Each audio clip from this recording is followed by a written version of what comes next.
শুনিয়া যান মতলববাসী ওই মানুষের চিন্তা করে নাই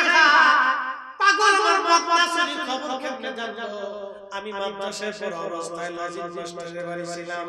লজিক মাস্টারের একটা কাঁসার বদনা ছিল খুব ভালো আমার মাদ্রাসার টাকা পয়সা ছিল না আমি কাঁসার বদনা চুরি কইরা মাদ্রাসার বিল দিছিলাম কথা বুঝছেন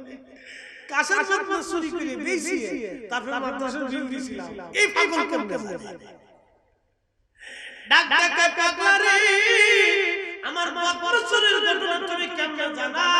এ বেটা যার জুতা আমার বুকের মধ্যে দেখতেছো আল্লাহ এই খাতির আমার কাঁসার দরজা খুলে দিয়েছে তোর বাবা শরীর ঘটনা মেসে জানি একসাথে বলে আল্লাহু আকবার আধ্যাত্মিক কিছু এটা বুঝাইতে পারবেন এই নিয়ামত হাসিল করতে হলে কতজন 40 বছর পার হয়েছে হ্যাঁ জীবন পার হয়ে গেছে মাস্টার সাহেব সারা জীবন খেদমত গুজার করছে দিল উজাড় করে দিয়েছে অবন্ধ আমার খুব প্রয়োজন দিয়ে এজন্য আপনাদেরকে বুঝতে হবে আমরা এত বড় দরজা ওলি আল্লাহর মুহিব্বিন হতে পারছি এটা আমাদের জন্য বুলন্দ নসিব কথা বলে ঠিক কি না এত বড় ওলি দরজায় যাইতে পারছি এটা আমাদের জন্য কিনা বুলন্দ নসিব এই জন্য হাকিকতের বিদ্যা বুঝতে হলে আপনাকে অবশ্যই আল্লাহর ওলি দরজায় যাওয়া লাগে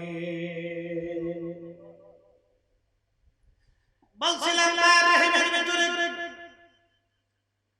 4 মাস পরে যখন রূহ আল্লাহ ফুঁকায় দিলেন রূহটা ফুঁকায় দেওয়ার পরে আমার আল্লাহ জিবরাইলকে ডাকলেন বলেন জিবরাইল রে 7টা জিনিস 7টা বিষয় আমার বান্দার জন্য একেবারে নির্ধারিত করে দাও 7টা বিষয় আমার বান্দার জন্য একেবারে নির্ধারিত করে দাও এক নম্বর হায়াত এক নম্বর কি মানুষের দেহের ভিতরে যখন রূহ আসে 4 মাস পরে মায়ের দেহের ভিতরে মায়ের পেটের মধ্যে তখন জিবরাইল আল্লাহ ডাক বলেন জিবরাইল এক নম্বর হায়াত তুমি বান্দার জন্য নির্ধারিত করে দাও সে কতদিন পর্যন্ত দুনিয়াতে বাঁচবে এটা আমি আল্লাহর পক্ষ থেকে নির্ধারিত করে দাও হায়াত শেষ হয়ে যাওয়ার সঙ্গে সঙ্গে 1 সেকেন্ড দুনিয়াতে থাকার কোনো সুযোগ নাই একদিন মাটি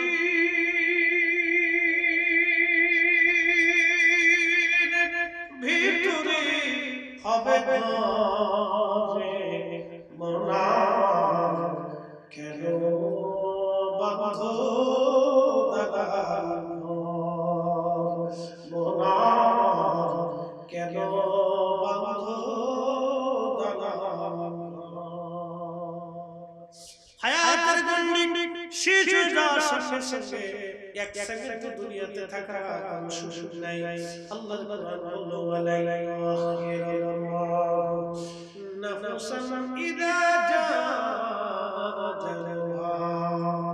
বান্দারে তোমার সময় যখন শেষ হয়ে যাবে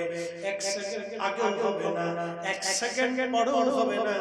তোমাকে অবশ্যই আল্লাহর দরজায় ফিরে আসতে হবে 1 সেকেন্ড আগেও না 1 সেকেন্ড পরেও না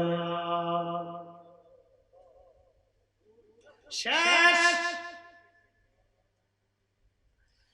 এক নম্বরে হায়াত 2 নম্বরে দৌলত রিজিক 2 নম্বরে রিজিক কি পরিমাণে রিজিক আপনি খাবেন কি পরিমাণে আয় করবেন কি পরিমাণে আপনার হবে সব আমার আল্লাহ রাব্বুল আলামিন বান্দার আমলনামায় ওই সময় আমার আল্লাহ লিখে দেন কি পরিমাণে রিজিক খাবেন এজন্য কারো রিজিকে হাত দেওয়া কারো সম্পদ অন্যায়ভাবে মেরে খাওয়া এগুলি আল্লাহ আমাদের জন্য হারাম করে দিয়েছেন নিষেধ করে দিয়েছেন